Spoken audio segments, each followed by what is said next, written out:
Welcome to On the Beat, everyone. I'm Troy Thompson. Joining me today is Dr. Ricky Johnston and Dr. William Gillespie of Gastroenterology Associates of Columbus. Today we're talking all about small intestinal bacteria overgrowth. That's a mouthful. Welcome to the show, both of you. Thank you. Appreciate it. Do I have it?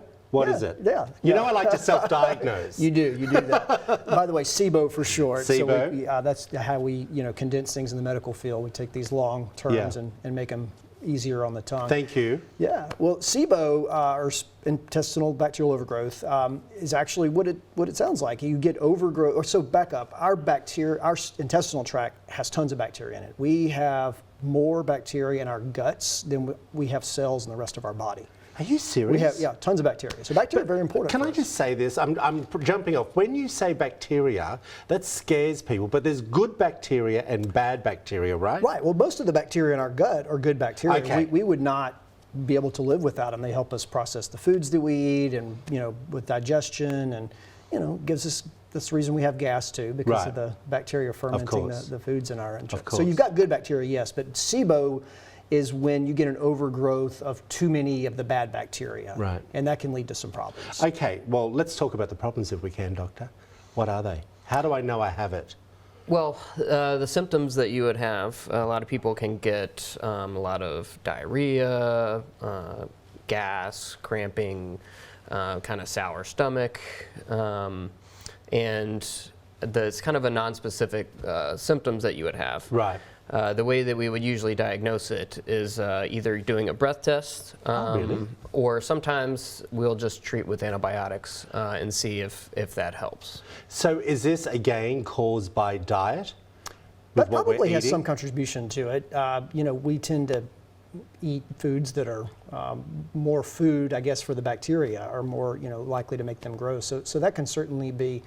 One of the causes is diet. Some of the other things, people who've had intestinal surgery, when you reroute, the intestines because of a prior resection for something, that might promote growth of the bad bacteria. And there's certain conditions that might promote this as well. Diabetes, diabetics kind of get a general slowing of their GI tract, and some of that stasis that you get from things not moving through as quickly can cause overgrowth of the bacteria.